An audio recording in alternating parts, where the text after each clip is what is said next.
कि कमेटी हर परिस्थिति पे सारी चीजों को ध्यान रख रही है, देख रही है। आप लोगों को धैर्य रखना है, परेशान नहीं होना है। फोन करके बात कर लेने से आपकी समस्या दूर नहीं होगी। जो भी पॉइंट क्रमबद्ध तरीके से आपको बताए गए 3-4 काम, आपको वो सारे 4 काम कर लेने हैं। अंतिम में फिर से आप लोग सुन लें, सबसे पहले आप लोगों को 150 पेज में आपको चेक करना है। 150 पेज में अगर आपका रोल नंबर है तो आप सेफ हो, और अगर आपने भाषा चेंज किया है तो भी आपको जाके एक एप्लीकेशन देना है जेएसएससी में, पहला। दूसरा, अगर आपके रिजेक्ट हो चुके हैं तो भी आपको, अगर उसमें 150 पेज नंबर पे आपका रोल नंबर नहीं है तो भी आपको आयोग में जाके देना है। तीसरा, आप लोगों के पास जो भी एंथ्रोपोलॉजी हैं, चाहे कोई भी सब्जेक्ट हैं, चाहे बीएड वाले हैं, चाहे बीटेक वाले हैं, चाहे 45% मार्क्स वाले हैं, ये सारे के सारे अभ्यर्थियों को भी आप लोग जाके एप्लीकेशन दे दें। हाँ, चौथा, जिनका इस रिजेक्शन लिस्ट में नाम नहीं आया, रोल नंबर नहीं आया है, बेवजह का डीबी में छटने के डर से अभी आयोग में जाके आप कुछ नहीं कीजिए। मेरा अपना व्यक्तिगत ओपिनियन है, आपको जो ठीक लगता है आप वो कीजिए, हम आपको मना भी नहीं करेंगे। लेकिन अगर मेरे पॉइंट ऑफ व्यू से देखा जाए उसको, तो अभी आपको जब दरकिनार नहीं किया है, आपको नोटिस नहीं निकाला, आपको बाहर नहीं किया है, तो बहुत अधिक अभी से इन चीजों को संज्ञान में डाल के चीजों को और खराब ना करें आप लोग। इसलिए आप लोग परेशान नहीं हो, और अगर डीबी में आप लोगों के साथ कुछ होगा तो उसके लिए कमेटी पूरी ताकत और पूरी मजबूती से खड़ी रहेगी। डीबी में अगर आपको हटाया जाएगा तो आपको एक नोटिस दिया जाएगा आपको कि आपको क्यों हटाया जा रहा है, क्यों नहीं हटाया जा रहा, क्यों लिया जा रहा है, क्यों नहीं लिया जा रहा है। इसलिए उस नोटिस के बेसिस पे फिर हम लोग लीगली हाईकोर्ट और सुप्रीम कोर्ट स्तर पे हम लोग लड़ाई लड़ सकते हैं। इसलिए उसका भी आप लोगों को इंतजार करना चाहिए, परेशान नहीं होने की जरूरत है, धैर्य रखने की जरूरत है। ये खुल गया, भले हम लोगों को जोड़ेंगे, पिटिशनर बनाएंगे, यहां केस करेंगे, वहां करेंगे, झूठ बोलेगा हम ये जजमेंट दिए हैं, वो किए। भैया ऐसा है, किसी के भावनाओं के साथ कभी नहीं खेलना चाहिए व्यक्ति को। इस चीजों का हमेशा ख्याल रखना चाहिए। न्याय की लड़ाई जरूर लड़िए। भारतीय संविधान में जो विधान दिए गए हैं, जो प्रोसेस दिया गया, उसके अनुरूप आपको कार्य जरूर करना चाहिए। लेकिन किसी के इमोशंस को लेके बरगला के, जो बच्चों को जानकारी नहीं है, जिन तक हमारी सूचना नहीं पहुंच पा रही है, कृपया आपसे निवेदन है कि ऑथेंटिक व्हाट्सएप ग्रुप और टेलीग्राम ग्रुप बनाया गया है हमारे मार्फत से, उसके कमेंट सेक्शन में अभी लिंक दे दिए जाएंगे। झारखंड के जहां भी हैं, जिस जिले से, 24 जिला के लिए कमेटी मेंबर है हम लोगों का, आप कमेटी मेंबर से संपर्क करें। कृपया हमें बहुत अधिक फोन कॉल्स ना करें। बहुत लोगों के पास नंबर नहीं है, जो नंबर मांग रहे हैं या मांगते हैं उनको हम नंबर साझा नहीं कर सकते हैं।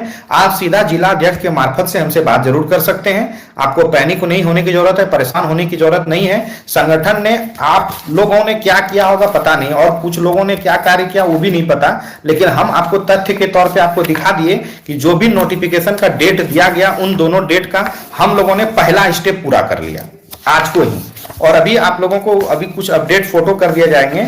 अभी हम लोग वहां भी चले गए थे। अभी भी देखिए, अभी हम लोग ऑफिस में हैं, आप लोग देख रहे होंगे पीछे अधिवक्ता सर के पास ही हम लोग आए हुए हैं, उन्हीं के चैम्बर से बैठ के आप लोगों के सामने लाइव कर रहे हैं कि हम लोगों के वही कार्य से आए हुए हैं। लेकिन सर, जो मेन सर है, उनसे हम लोगों को समय आज नहीं मिल पाई, क्योंकि रैंडमली इन सब चीजों से हम लोग आगे कुछ और कर रहे थे, वहां पे काम करना था, वो सब हम कर रहे हैं। अभी में हम लोग लीगली क्या कर सकते हैं और क्या क्या करने की जरूरत है, पहले इन सब बिंदु पे हम लोग बात कर लेते हैं थोड़ा बहुत। देखिए, सबसे पहले हम आते हैं आवश्यक सूचना जो कल निकाला गया था 62 नंबर पे, और दिनांक 13/5/2025 का जो है ये है।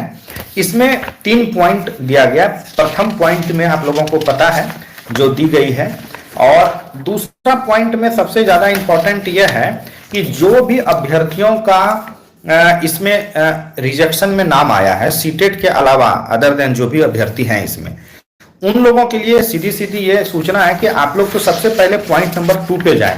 पेज नंबर 150 पे आपको जाना है, और 150 पेज नंबर पे आपको अपना रोल नंबर देखना है, पंजीयन संख्या देखना है जो दी गई है कि 150 नंबर पेज पे जो दिया गया है, आपका रोल नंबर है तो आप सुरक्षित हैं, आपको चिंतित होने की जरूरत नहीं है।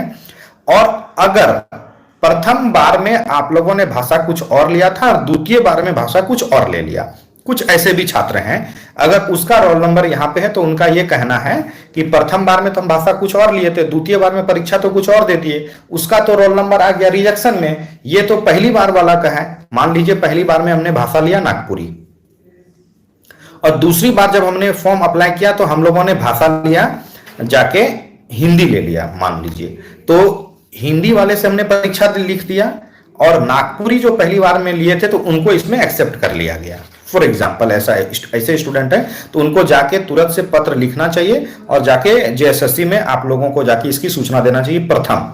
द्वितीय, बहुत सारे ऐसे बच्चे हैं जो इसमें भी नहीं है और ना ही इसमें है, उनको क्या करना चाहिए? जैसा एग्जाम्पल के तौर में कुछ ऐसे बच्चे हैं जिनका डेट ऑफ बर्थ गलत हो गया था प्रथम बार में, कुछ ऐसे बच्चे हैं जो एंथ्रोपोलॉजी हो, मैथ्स हो और उसमें जो मैथ्स के साथ जो आप लोग पॉलिटिकल और हिस्ट्री लेते हैं वैसे बच्चे हों, चाहे वाणिज्य वाले बच्चे हों, और भी बहुत सारे ऐसे मेरे बंधु लोग हैं, साथी लोग हैं, उन लोगों के लिए हैं।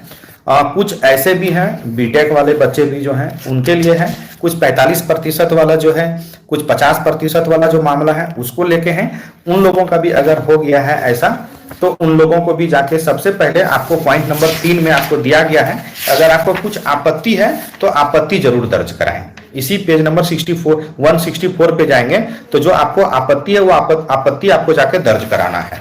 तो आप जब आपत्ति दर्ज करा देंगे तो आप अपनी तरफ से जो कानूनी प्रोसेस है उसको आप कर दिए। तो इसको और आप जब जाएंगे तो आप लोग जब जेएसएससी कार्यालय जाएं तो हमारे संगठन के वहां पे कुछ साथी मौजूद रहेंगे, चाहे वो रजत सर हो, बैजनाथ सर हो, और भी मदन सर हैं, राजीव सर, जो भी लोग रहेंगे सभी लोग वहां पे कुछ लोग जरूर मौजूद रहेंगे। उनसे संपर्क करके आप व्हाट्सएप ग्रुप में जुड़ जाएं या टेलीग्राम ग्रुप में आप लोग जुड़ जाएं ताकि आपको तथ्य के साथ सटीक जानकारी सही मुहैया आप लोगों को कराई जा सके। दूसरी बात, लीगली इस पे क्या हो सकता है? देखिए अभी बहुत सारा गिरोह काम कर रहा है कि अब एक व्हाट्सएप ग्रुप बना लिया है और व्हाट्सएप ग्रुप बना के उस गिरोह लोगों को देखिए कैसा गिरोह काम करता है इसमें कि अगर उस व्हाट्सएप ग्रुप में हम हैं, अगर हमें जोड़ दिया गया किसी छात्रों के द्वारा या कोई बोला आपको फोन करके सर ज्वाइन कर लीजिए, तो हम जेटेड पास होने के बाद हमें उस ग्रुप से अगर रिमूव कर दिया जाए या हटा दिया जाए तो ये सोचे कितना बड़ा दुर्भाग्य है उनके लिए। इसलिए क्योंकि उनको पता है कि हम अगर रहेंगे तो कुछ गलत होने देंगे नहीं, जो सही होगा वही काम करेंगे। और सही के साथ साथ इन लोगों को लगता है कि ये एक अपॉर्चुनिटी हो गया, ऐसा स्टूडेंट के साथ हुआ तो हमारे लिए ये शोक है, दुख है, पीड़ा है कि मेरा जेटेड भाई लोग जो 10 साल से संघर्ष कर रहा है उनके साथ ऐसा हो गया। उनकी मजबूरी समझिए, कितना मेहनत परेशानी से वो लोग बेचारा परीक्षा लिखा, इतना दिन से संघर्ष किया, इतना दिन संगठन में मदद किया हर परिस्थिति में। और कुछ लोगों को जो गिरोह है उनको अपॉर्चुनिटी आ गया, पैसा कमाने का एक धंधा खुल गया, भले हम लोगों को जोड़ेंगे, पिटिशनर बनाएंगे, यहां केस करेंगे, वहां करेंगे, झूठ बोलेगा हम ये जजमेंट दिए हैं वो किए। भैया ऐसा है, किसी के भावनाओं के साथ कभी नहीं खेलना चाहिए व्यक्ति को।